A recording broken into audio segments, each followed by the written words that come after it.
Assalamualaikum warahmatullahi wabarakatuh. Alhamdulillahilladzi an'amana alaina binikmatil iman wal islam. Asyhadu an la ilaha illallah wa asyhadu anna muhammadar rasulullah. Allahumma sholli ala sayyidina Muhammad wa ala ali sayyidina Muhammad. Amma ba'du.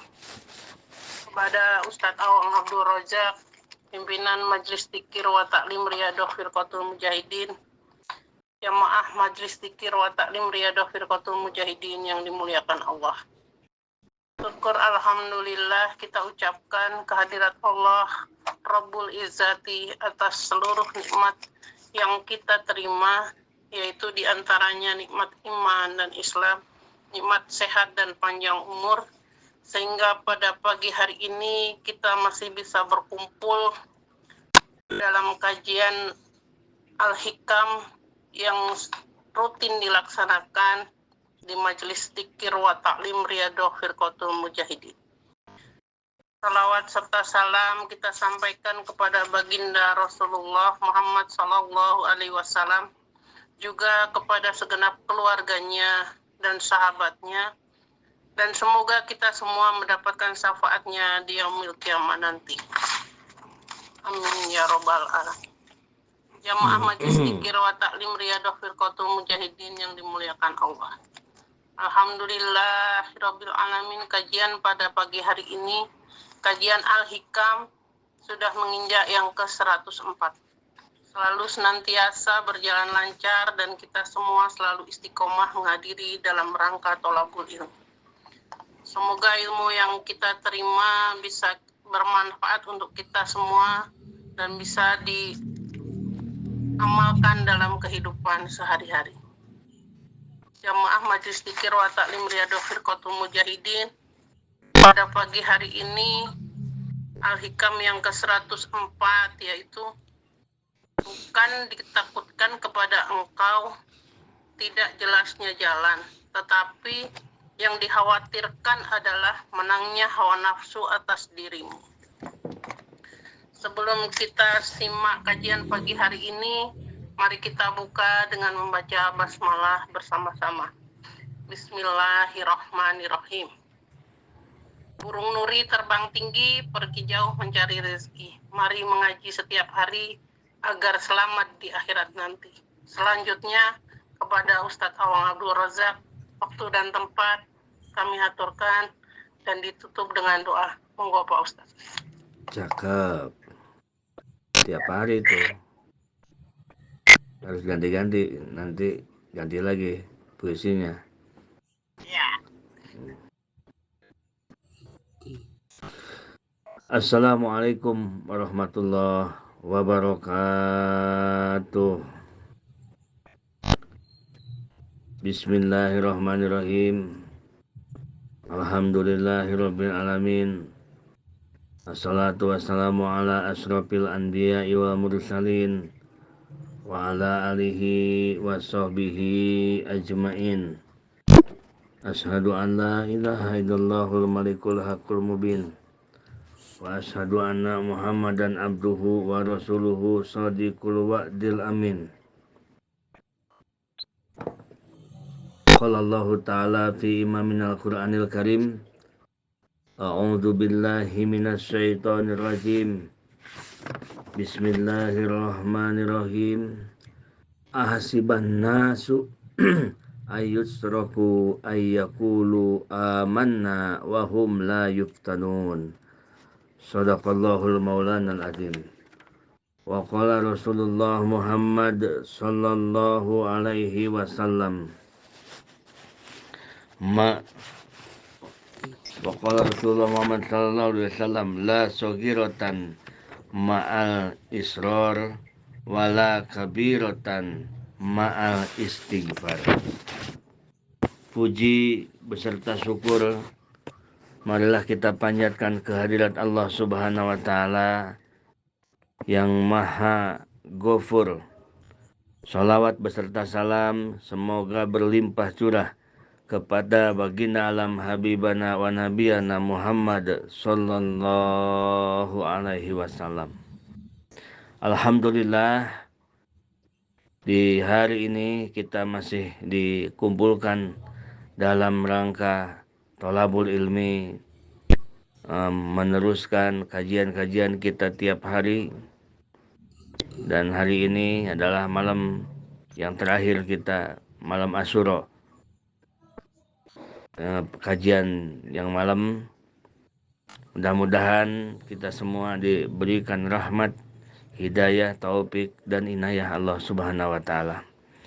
Sebelum kita lanjutkan, marilah kita tawasul menghadiahi musannif kitab wa ila mu'alifi hadal kitab Syekh Ibnu Athaillah As-Sakandari rahimahullah, nafa'anallahu bihim wa bi ulumihim wa bi barakati amalihim wa bi karamatihim sayyidillahul Fatihah. A'udzu billahi minasy syaithanir rajim. Bismillahirrahmanirrahim. Alhamdulillahi rabbil alamin. Ar-Rahmanir-Rahim, Maliki yaumiddin. Iyyaka na'budu wa iyyaka nasta'in. Ihdinas siratal mustaqim. Siratal ladzina an'amta 'alaihim ghairil maghdubi 'alaihim waladdallin. Rabbighfir lana, amin. Rabbi shrah li sadri wa yassir li amri wahlul 'uqdatam min lisani yafqahu qawli. Ya Fattahu ya Alim, Ilahi anta maqsudi walidaka matlubi, atini mahabbataka wa ma'rifatak. Hikmah yang ke-104. La yukhafu alaika ang taltabisa at-turuku alaika, wa inna ma yukhafu alaika min golabatil hawa alaika. Bukan ditakutkan kepada engkau tidak jelasnya turuk jalan. Bukan tidak jelasnya jalan yang ditakutkan kepada engkau, tetapi yang dikhawatirkan adalah menangnya hawa nafsu atas dirimu. Itu judul hikmah yang ke-104. Jamaah RFM yang dirahmati Allah Subhanahu wa Ta'ala, turukul ubudiyah allati tusiluka ila mardotir rabbik wadihatun jaliyah fala yuhabu alaika antah tadiya ilaiha. Jalan-jalan kehambaan yang menyampaikan seorang hamba ke hadrat Allah Subhanahu wa Ta'ala, jalan-jalan mengabdikan diri kepada Allah yang menyampaikan si hamba mendapat ridho Allah sudah jelas, sudah tidak dikhawatirkan. Sudah kita tidak dikhawatirkan tersesat. Seperti kita mau ke Jakarta, sini belok ke sini, dari sini belok ke sini, di depan nanti belok ke sini, terus tidak jelas. Sudah jelas kemana arahnya sampai ke titik penghabisan. Begitulah, itu petunjuk-petunjuk dari Allah Subhanahu wa Ta'ala, ditunjukkan dalam Al-Quran, ditunjukkan dalam hadis, ditunjukkan dalam ijma ulama, ditunjukkan dalam kias. Kalau mencuri itu haram, kalau melakukan ibadah itu bagus, kalau melakukan taat itu bagus. Nah, tetapi yang dikhawatirkan itu bukan tidak tahu jalan, tetapi kita bisa dikalahkan oleh hawa nafsu. Kita bisa dikalahkan oleh hawa nafsu. Jamaah RFM yang dirahmati Allah Subhanahu wa Ta'ala, nafsu tidak semuanya nafsu buruk, ada nafsu yang baik. Tetapi di sini yang dibahas tentang nafsu yang buruk, yaitu nafsu amarah, nafsu lawamah. Sebagaimana kisah Di saat Allah menciptakan akal ditanya oleh Allah, wahai akal, menghadap kau kepadaku, akal menghadap kepada Allah. Disuruh ini nurut, disuruh ini nurut. Lalu akal ditanya, wahai akal, siapa engkau dan siapa aku? Kata akal, aku adalah hambamu yang lemah. Engkau adalah Tuhanku ya Allah. Lalu Allah menciptakan nafsu. Nah, nafsu diciptakan oleh Allah Subhanahu wa taala. Si nafsu diciptakan oleh Allah, setelah diciptakan ditanya oleh Allah Subhanahu wa taala. Wahai nafsu, menghadap sini. Menghadap kepada kami. Kami kata Allah. Nafsu tidak menghadap. Disuruh tidak menurut sama Allah. Lalu si nafsu ditanya, wahai nafsu, siapa engkau dan siapa aku? Kata Allah Subhanahu wa taala. Kata nafsu, aku adalah aku, engkau adalah engkau. Ditanya lagi oleh Allah, wahai nafsu, siapa engkau dan siapa aku? Nafsu menjawab, aku adalah aku, engkau adalah engkau. Maka si nafsu dihukum. Selama 100 tahun si nafsu dihukum, digodok di neraka jahanam, di neraka jahim. Setelah 100 tahun di neraka jahim, diangkat lalu ditanya lagi oleh Allah Subhanahu wa taala, wahai nafsu, siapa engkau dan siapa aku? Kata nafsu itu, engkau adalah engkau, aku adalah aku. Lalu dimasukkan lagi ke neraka Ju'. Selama 100 tahun si nafsu, setelah 100 tahun di neraka jahim, 100 tahun di neraka Ju', neraka yang penuh dengan kehausan dan kelaparan. Nah, dari situ lalu diangkat lagi. Setelah diangkat, ditanya oleh Allah Subhanahu wa taala, wahai nafsu, siapa engkau dan siapa aku? Kata nafsu, aku adalah hamba engkau yang lemah, yang tidak berdaya. Engkau adalah Tuhanku, kata nafsu. Itulah yang menjadi sababiah asal usul kita diwajibkan puasa Ramadan. Itulah yang menjadikan puasa wasilahnya. Kalau kita melakukan puasa, baik puasa sunat, menjadi wasilah kita semangat ibadah. Karena apa? Karena dengan dimasukkan ke neraka Ju' dahulu, si nafsu taluk. Dan sekarang di dunia dimasukkan ke badan manusia si nafsu. Jika dibawa puasa, maka si nafsu pun terkadang taluk, sehingga kita mudah dipakai ibadah badan kita. Kalau lagi puasa kan mudah dipakai badan, dipakai ibadah, dipakai pegang tasbih. Kalau lagi puasa enteng. Beda kalau lagi nggak puasa. Itulah nafsu. Jamaah RFM yang dirahmati Allah Subhanahu wa taala. Lalu kenapa Allah ciptakan nafsu dan masukkan nafsu ke manusia? Begitu. Kan malaikat nggak dikasih nafsu. Justru itu karena manusia punya nafsu. Terkadang manusia lebih rendah daripada hewan. Terkadang manusia lebih bagus daripada malaikat. Yang menjadikan naik derajatnya manusia bergantung hidupnya dipimpin oleh nafsu apa? Apakah yang memimpin hidupnya nafsu amarah lamawah atau yang memimpinnya minimal nafsu mutmainnah, nafsu mulhimah, nafsu mutmainnah. Itu bapak-bapak ibu-ibu sekalian. Jadi yang ditakutkan di sini ceritakan yang ditakutkan oleh musannif pengarang kitab Syekh Ibnu Athaillah ini, la yukhafu 'alaika anta tabisa turuku 'alaika. Bukan ditakutkan engkau tidak tahu jalan dalam ibadah,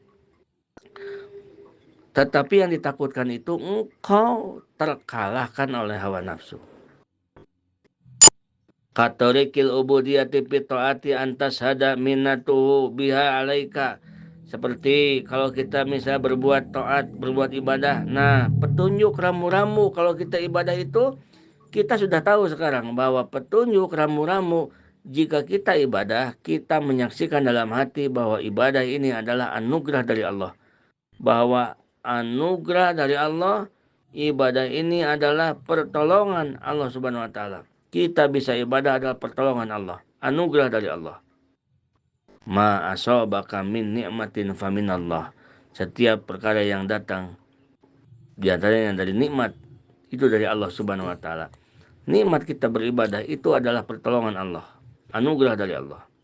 Nah, kita puasa ditolong oleh Allah, kita sahur ditolong oleh Allah, kita bersedekah ditolong oleh Allah. Karena semuanya kalau tidak ada ditolong oleh Allah tidak akan bisa. Oleh karena itu kalau kita dimampukan puasa, dimampukan sholat, dimampukan wirid, dimampukan sedekah oleh Allah, itu pertanda kebahagiaan. Karena apa? Karena kita telah ditolong oleh Allah Subhanahu wa taala. Tidak setiap orang yang ke masjid berjamaah karena dia mempunyai kaki. Banyak orang yang punya kaki tapi tidak ditolong Allah, tidak bisa kuat ke masjid. Tidak karena terdengar adzan. Banyak orang yang mendengar adzan dari masjid tetapi tidak ditolong oleh Allah, tidak bisa kuat ke masjid. Itulah. Jadi di dalam ibadah kita tahu bahwa ibadah itu pertolongan Allah. Nah, kita udah tahu itu. Udah bukan itu yang ditakutkan. Rambu-rambu itu udah tahu kita. Wa antuhlisa biha, kita bisa ibadah dengan ikhlas. Ibadah dengan ikhlas, belajar ikhlas. Kita tahu rambu-rambu itu. Nah,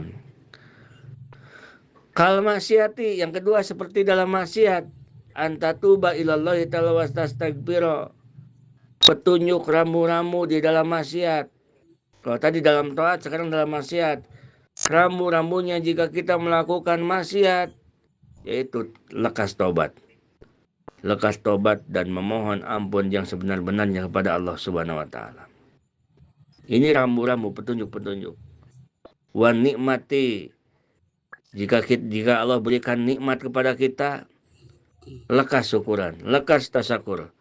Lekas syukuran, sampaikan, minimal nikmat tersebut disampaikan ke satu orang. Misalkan kita dapat nikmat, sampaikan ke istri atau ke siapa saja. Kita menceritakan nikmat itu adalah tasyakur. Fama binikmati rabbika fahadis. Wal bala, yang keempat adalah bala antasbiru alaiha, hendaknya sabar dalam bala. Nah, hendaknya sabar dengan bala. Jadi waktu yang melewati manusia itu ada 4. Waktu taat, waktu maksiat, waktu tergelincir maksiat maksudnya, waktu nikmat, waktu bala. Hanya 4-4-nya. Mau masyarakat biasa, mau presiden, mau Pak RT, siapapun, hanya 4 waktu yang mengenai diri kita. Kalau kita tidak sedang nikmat, pasti sedang bala. Kalau kita tidak sedang maksiat, pasti sedang taat. Kalau kita sedang taat, pasti tidak sedang maksiat. Nah, hanya 4. Sudah diterangkan jelas bagaimana cara menggapai ridho Allah Subhanahu wa taala dalam taat. Dalam taat itu menggapai caranya bagaimana? Yaitu dengan menyaksikan bahwa taat itu adalah anugerah dari Allah, dengan ikhlasnya hati. Bagaimana kita menggapai ridho Allah dalam nikmat? Yaitu dengan syukuran. Syukuran nikmat itu apa? Yaitu menyaksikan bahwa yang pemberi nikmat itu adalah Allah, dan ditasarufkan nikmat dari Allah itu kepada yang diperintah oleh Allah.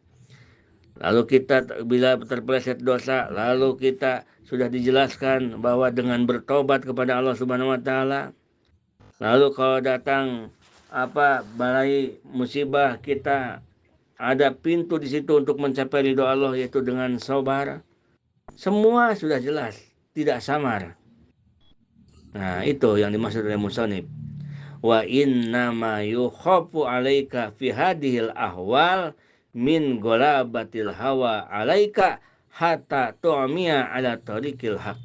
Tetapi yang ditakutkan itu bukannya kita tidak tahu jalannya. Kalau dapat nikmat bagaimana, jalan kalau kita sedang taat bagaimana. Bukan tidak tahu jalan itu yang ditakutkan, tetapi min ghalabatil hawa, dikalahkan oleh hawa nafsu. Yang ditakutkan itu adalah keadaan-keadaan itu kita dikalahkan hawa nafsu, dikuasai oleh hawa nafsu. Gitu. Kita malah mencari memilih jalan yang lain, yang salah. Tidak menggunakan jalan yang ditunjukkan oleh Allah. Sudah ditunjukkan oleh Allah. Kita buta dari melihat jalan yang benar. Gitu. Contoh iblis. Iblis itu kan asalnya dari malaikat itu. Malaikat, rajanya malaikat. Iblis itu dulunya, Masya Allah, rajanya malaikat, imamul malaikat, pimpinan malaikat. Bahkan menjadi dosen malaikat berapa ratus tahun. Iblis itu. Tetapi karena terkuasai oleh hawa nafsu, karena dikuasai oleh nafsu, sehingga si iblis itu menjadi iblis, putus dari rahmat Allah Subhanahu wa taala. Karena dikuasai oleh hawa nafsu, bukan tidak tahu dia masalah kebaikan, tetapi dikuasai oleh hawa nafsu.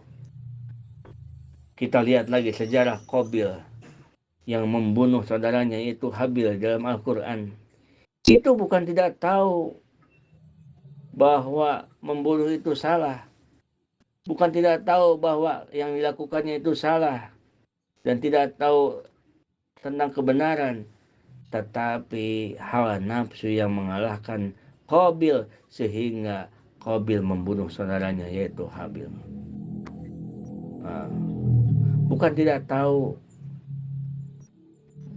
tahu mencuri itu haram, tetapi hawa nafsu yang menguasai dirinya sehingga gelap hatinya, terjadilah pencurian. Bukan tidak tahu bahwa zina itu haram, sudah jelas Al-Quran, hadis semua mengatakan, tetapi karena dirinya dikuasai oleh hawa nafsu, maka terjadilah apa yang dia walaupun sudah tahu, tetapi karena dikalahkan oleh hawa nafsu. Jadi musannif mengatakan, wa inna ma yukhafu alaika min ghalabatin alaika. Petunjuk itu sudah jelas, jalan yang benar ini dan itu sudah jelas, yang salah begini, yang benar begini, tapi dikuasai hawa nafsu yang ditakutkan itu, sampai kita terjerumus ke dalam kesalahan karena dikuasai oleh hawa nafsu. Jamaah RFM yang dirahmati Allah Subhanahu wa taala. Contoh di dalam taat. Jika dikuasai oleh hawa nafsu, fatu'azibu bit taat, maka dia akan ujub dalam taat. Padahal sudah tahu jika taat itu adalah anugerah dari Allah. Kita tahu bahwa taat itu adalah pertolongan dari Allah. Tapi karena terkalahkan oleh hawa nafsu, ia merasa taat itu adalah kemampuan dirinya. Taat itu kehebatan dirinya. Dia sholat karena hebat dirinya, karena mampu dirinya. Dia bisa sedekah karena dia mampu dirinya, karena dia hebat dirinya. Nah itu yang ditakutkan, itu terkalahkan oleh hawa nafsu. Wa turai biha, ria dalam taat. Nah, tahu bahwa taat itu, kita harus menyaksikan bahwa taat itu adalah anugerah dari Allah, bahwa taat itu adalah pertolongan Allah. Tetapi karena datangnya hawa nafsu dan kita dikalahkan oleh hawa nafsu, sehingga kita terkena penyakit ria dalam taat, dalam ibadah. Ada ingin dipuji, ada ingin disanjung-sanjung, senang dipuji orang dalam ibadah. Ahli ibadah, ahli sedekah, ahli tahajud, senang begitu. Nah itu karena dikalahkan oleh hawa nafsu. Waktu siru bil maksiat. Nah, melanggengkan maksiat. Kita sudah tahu bahwa petunjuk rambu-rambunya, jika orang tergelincir melakukan maksiat, maka lekaslah taubat, lekaslah istighfar, lekaslah memohon ampun kepada Allah. Maka tidak akan ada dosa yang tidak diampuni oleh Allah, kecuali ada sesuatu seperti musyrik. Gitu. Nah, lalu kita begitu terjadi maksiat yang dilakukan kita malah melanggengkan maksiat tersebut tanpa tobat, terus aja dijalanin maksiat itu. Nah itu yang karena itu min golabatin hawa, karena itu dia dikalahkan oleh hawa nafsu. Rasulullah SAW bersabda, La sogiratan mal isror, wala kabiratan mal istighfar. Tidak ada dosa yang kecil. Kalau diteruskan, dikerjakan terus-menerus, maka akan jadi gede dosa tersebut. Wala kabiratan mal istighfar. Dan tidak ada dosa besar jika dosa besar itu ditobati, diistighfarkan, ditobati oleh kepada Allah Subhanahu wa taala. Nah, yang selanjutnya, watas takilun nikmah, menganggap enteng nikmat, dianggap remeh nikmat dari Allah. Misalkan ada rezeki 50.000, dianggap enteng rezeki itu, dianggap kecil rezeki itu. Kenapa menganggap enteng nikmat? Karena dikuasai oleh hawa nafsu. Karena hawa nafsu inginnya 10 juta, ini datang 50.000, maka dia akan menganggap enteng, menganggap remeh nikmat yang kecil. Karena yang hawa nafsu inginkan adalah yang besar. Watadja'u bil baliyat, dan diantaranya lagi adalah keluh kesah dalam bala, mendapat musibah, mendapat kesedihan, keluh kesah. Keluh kesah itu kalau kata orang Sunda humandelar, Pak Haji Aziz. Kalau ibu-ibu, bapak-bapak tidak tahu humandelar, keluh kesah itu ya begitulah. Aduh bagaimana ya, aduh ini begini, aduh ini, nah biasalah banyak. Nah, padahal Allah sudah menunjukkan jalan. Jika dalam bala, jika dalam musibah, ada kebaikan yang Allah akan berikan. Bahwa di dalam bala itu ada kebaikan yang akan Allah berikan. Dan di dalam bala itu petunjuknya kita harus bersabar. Tetapi karena dikalahkan oleh hawa nafsu, jadi ia berkeluh kesah dalam bala. Kesimpulannya, bapak-bapak, ibu-ibu, jamaah yang dirahmati Allah Subhanahu wa taala.